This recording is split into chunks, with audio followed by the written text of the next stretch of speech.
Kepada seluruh jamaah, diharap tenang karena saya tidak akan lama. Saya baru saja tiba dari Makassar, dari bandara saya langsung kemari. Dan saya pada malam hari ini ada 6 tempat. Ini tempat yang pertama, masih ada tempat yang lain. Oleh karenanya saya tidak bisa lama, insya Allah 5 menit. Tetapi walaupun 5 menit insya Allah bermanfaat. Jadi jangan ada yang diam, dengarkan walaupun sedikit nasihat yang ingin saya sampaikan. Kalau nggak bisa duduk, berdiri nggak apa-apa. Yang penting karena saya cuma sebentar. Assalamualaikum warahmatullahi wabarakatuh. Bismillah wassalatu wassalamu ala rasulillah Muhammad ibni Abdullah wa ala alihi wa sahbihi wa man walah. Wa ba'd. Yang saya cintai, yang saya muliakan para alim ulama, para habaib, para kiai, para asatid, para tokoh masyarakat, para aparat pemerintah, wabil khusus segenap panitia peringatan Maulid Nabi besar Muhammad yang selalu dimuliakan oleh Allah Subhanahu wa taala. Saudara-saudara, kita duduk pada malam hari yang mulia ini dalam rangka Maulid untuk memuliakan dan mengagungkan hari kelahiran Nabi Muhammad. Saudara-saudara, bagi kami hari yang paling mulia, hari yang paling agung, malam yang paling mulia, malam yang paling agung adalah hari dan malam kelahiran baginda Nabi besar Muhammad. Di dalam kitab Khawashi Syarwani ala Tuhfatul Muhtaj, kitab Khawashi Syarwani adalah kitab Al-Imam Asy-Syarwani, yang dimana kitab tersebut adalah khasyiyah daripada kitab Tuhfatul Muhtaj Al-Imam Ibnu Hajar Al-Haytami. Kitab Tuhfatul Muhtaj Al-Imam Ibnu Hajar Al-Haytami adalah syarah daripada kitab Minhajut Talibin Al-Imam An-Nawawi. Dalam kitab tersebut dijelaskan, inna afdalal layali huwa lailatu maulidis syarif, thumma lailatul qadar, thumma lailatul jum'ah. Sesungguhnya malam yang paling utama, malam yang paling mulia, malam yang paling agung adalah malam kelahiran baginda Nabi besar Muhammad. Malam yang paling mulia, malam yang paling agung adalah malam kelahiran Nabi. Setelah malam kelahiran Nabi, baru malam Lailatul Qadar. Setelah malam Lailatul Qadar, baru malam Jumat. Pertanyaannya, kenapa malam Maulid, kenapa hari lahirnya Nabi lebih utama daripada Lailatul Qadar? Al-Imam Al-Qastallani radhiyallahu an di dalam kitab Al-Mawahib Al-Laduniyah, beliau berkata, malam Maulid lebih utama daripada Lailatul Qadar karena 3 perkara. Yang pertama, Lailatul Qadar adalah malam turunnya malaikat, sedangkan malam Maulid adalah malam lahirnya Nabi Muhammad. Lahirnya Nabi, adanya Nabi sudah tentu lebih utama daripada Lailatul Qadar. Yang kedua, Lailatul Qadar adalah rahmat Allah bagi umat Nabi Muhammad saja, bukan bagi umat-umat yang lain. Sedangkan maulidnya Nabi, lahirnya Nabi, itu adalah rahmat Allah, bukan untuk umat Nabi Muhammad saja, tapi untuk seluruh umat, untuk seluruh manusia, untuk seluruh makhluk, seluruh alam jagat raya dan seluruh alam semesta. Yang ketiga, malam Maulid lebih utama daripada Lailatul Qadar. Kenapa? Lailatul Qadar anugerah Allah untuk Nabi Muhammad, sedangkan malam Maulid adalah malam lahirnya seseorang yang diberikan anugerah tersebut. Berarti kalau bukan karena maulidnya Nabi, tidak akan ada Lailatul Qadar. Makanya Abuya Al-Imam As-Sayyid Al-Habib Muhammad bin Alwi Al-Maliki Al-Hasani Al-Maki, beliau pernah menukil syair daripada Al-Imam As-Sayyid Muhammad Amin Qutbi. Qal As-Sayyid Muhammad Amin Qutbi, ya Lailatul Itsnin madha safahat, wahai malam Senin, apa yang telah menyapamu? Kau begitu mulia, kau begitu agung, kau begitu wangi, kau begitu sempurna. Wahai malam Senin, kau menjadi mulia, menjadi agung, karena padamulah lahir makhluk yang mulia, yaitu baginda Nabi besar Muhammad sallallahu alaihi wasallam. Sehingga hari kelahiran Nabi, malam kelahiran Nabi menjadi hari dan malam yang paling mulia. Kenapa? Sebab hari lahirnya Nabi, malam lahirnya Nabi itulah yang membuka hari-hari dan malam-malam yang mulia dalam Islam. Saudara-saudara, kalau bukan karena maulidnya Nabi, tidak akan ada Idul Fitri, tidak akan ada Idul Adha, tidak akan ada Lailatul Qadar, tidak akan ada kemenangan perang Badar, tidak akan ada Fathul Makkah, tidak akan ada Ramadan, tidak akan ada Muharram, tidak akan ada Asyura dalam Muharram, tidak akan ada nuzulul Quran dalam Ramadan, tidak akan ada Islam, tidak akan ada iman, tidak akan ada Al-Quran, tidak akan ada takwa, tidak akan ada ulama, tidak akan ada ilmu, tidak akan ada amal, wara, khauf, khasyah, zuhud, qanaah, ibadah, tidak akan ada. Itu semua kalau bukan itu diawali daripada hari lahirnya baginda Nabi besar Muhammad. Maka kita duduk pada malam hari yang mulia ini untuk bersyukur kepada Allah, bergembira, berbahagia, bersukacita atas lahirnya Nabi Muhammad sallallahu alaihi wasallam. Saudara-saudara sekalian, siapa yang suruh kalian bergembira? Siapa yang suruh kalian bersyukur? Siapa yang suruh kalian bersukacita dengan maulidnya Nabi, dengan lahirnya Nabi? Yang suruh bukan ustadz, bukan kiai, bukan habib, bukan ulama, bukan para salaf, bukan para aulia, bukan para solihin, bukan para tabi'in, bukan para tabi'in, bukan para sahabat, bukan Nabi Muhammad, bukan malaikat, tetapi yang suruh, yang perintahkan kita untuk berbahagia dengan adanya Nabi adalah Allah Subhanahu wa taala. Apa dalilnya? Dalam Al-Qur'an Allah Subhanahu wa taala berfirman, "Qul bi fadlillah wa bi rahmati fabidzalika falyafrahu." Katakanlah dengan karunia Allah dan dengan rahmat Allah. Apa karunia Allah dalam ayat tersebut?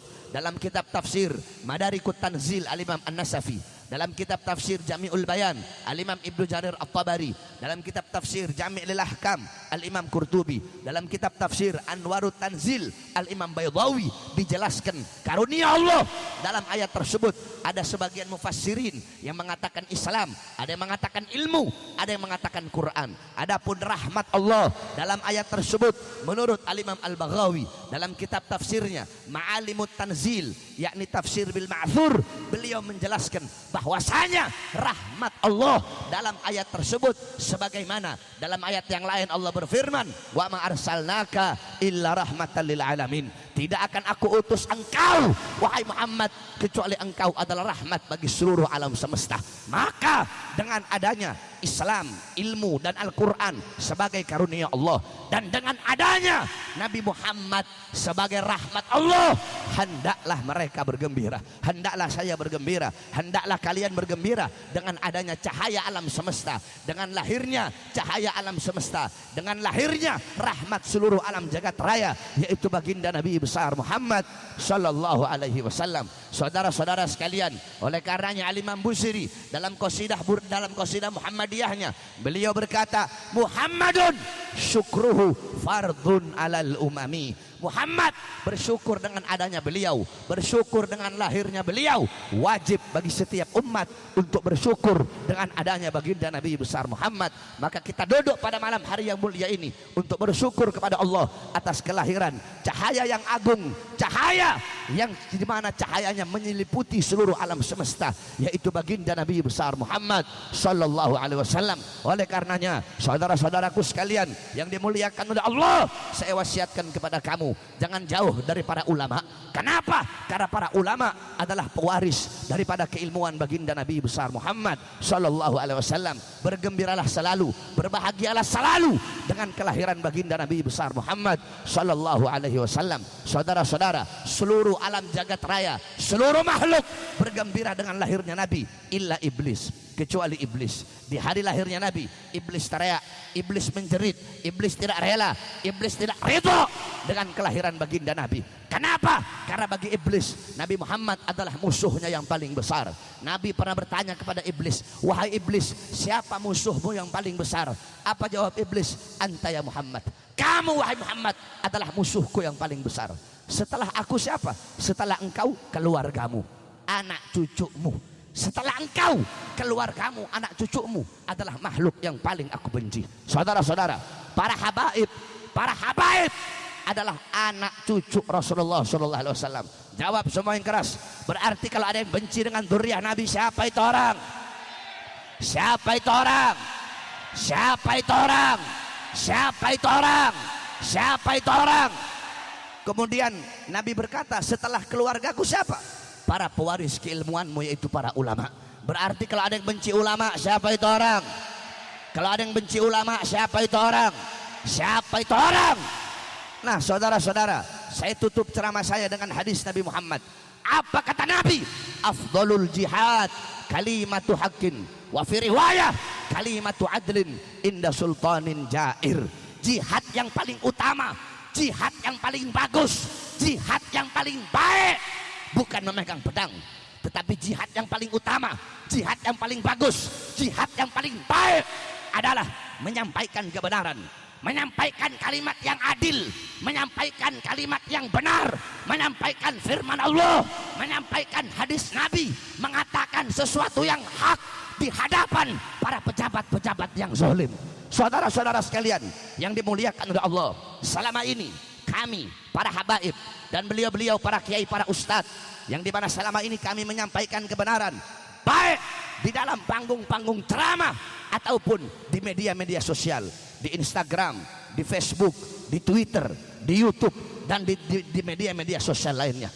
Nah, saudara-saudara, rezim sekarang mulai panik, sehingga satu persatu akun-akun media sosial, orang-orang yang selalu menyampaikan kebenaran, yang selalu melawan kebatilan, yang selalu melawan ketidakadilan, satu persatu ditumbangkan. Pertama, akun Instagram Habib Rizik, yang dimana akun Instagram Habib Rizik memiliki 1 juta pengikut atau 1 juta follower. Setelah tidak lama, kemudian kemarin akun Habib Hanif ditumbangkan, saudara-saudara. Kenapa? Padahal beliau sudah memiliki 70.000 pengikut di situ, ditumbangkan. Tidak lama kemarin, waktu saya masih di Makassar, setelah selesai saya live, tiba-tiba akun saya yang sudah memiliki 500.000 pengikut, 500.000 follower, tahu-tahu di-banned, tahu-tahu ditumbangkan, saudara-saudara. Kenapa? Mereka ketakutan, mereka menumbangkan satu persatu akun-akun media sosial para habaib, para kiai yang menyampaikan kebenaran. Ini bukan kekalahan, tetapi ini adalah tanda kemenangan kita, saudara-saudara. Ini satu tanda bahwasanya mereka takut besok 2019 akan diberikan kekalahan oleh Allah Subhanahu wa taala. Oleh karenanya kami sampaikan kepada kalian, hei kalian ingin menutup akun Instagram kami, ya bisa kalian hapus, bisa kalian tutup, bisa kalian banned, karena kalian yang menguasai itu semua.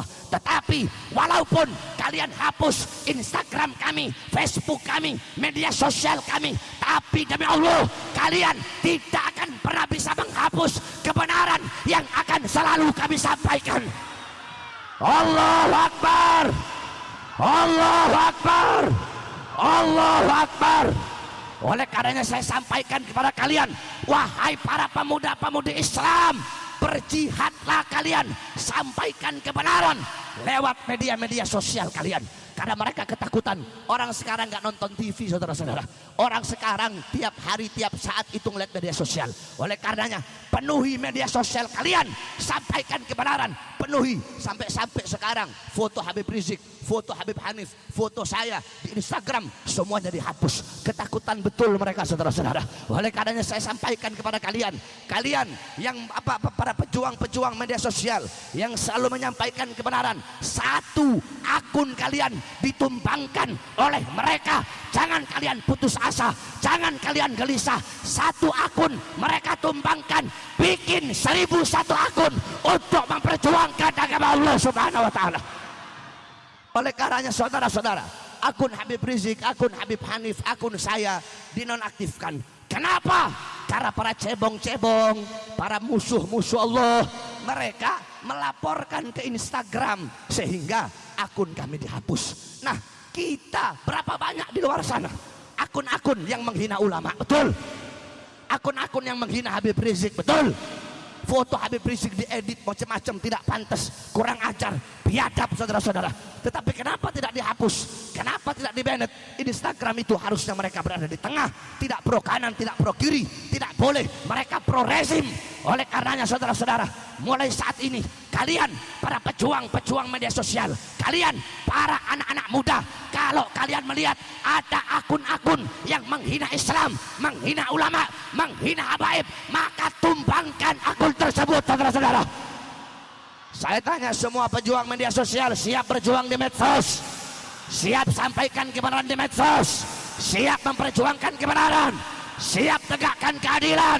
Allahu Akbar, Allahu Akbar, Allahu Akbar. Mudah-mudahan Allah menangkan perjuangan kita. Allah menangkan perjuangan umat Islam. Saya tanya 2019 ganti presiden atau tidak? Ganti presiden atau tidak?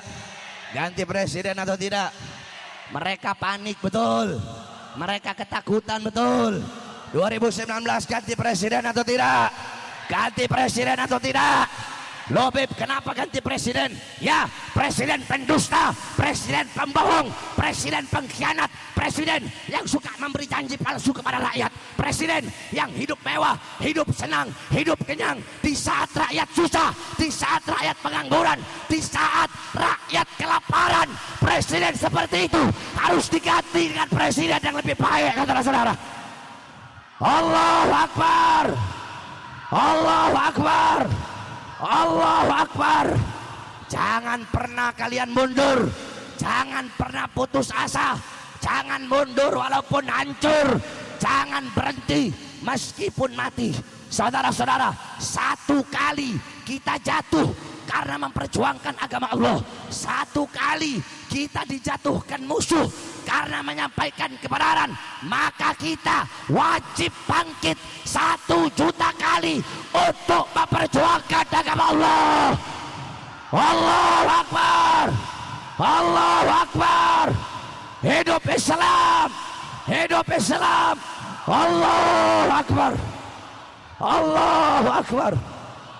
Rabbi fanfa'na bi barakatihim wa ahdina al-husna bi hurmatihim wa amitna fi tariqatihim wa ma'afati min al-fitani wa sallallahu ala sayyidina Muhammadin wa ala alihi wa sahbihi wa barik wa sallim. Alhamdulillah rabbil alamin. Sekali lagi saya sampaikan, kalian bisa menghapus akun-akun Instagram kami, Facebook kami, media sosial kami, tetapi kalian tidak akan pernah bisa menghapus kebenaran yang selalu kami sampaikan. Oleh karenanya mudah-mudahan Allah hancurkan musuh-musuh Allah Subhanahu wa taala. Amin amin ya rabbal alamin.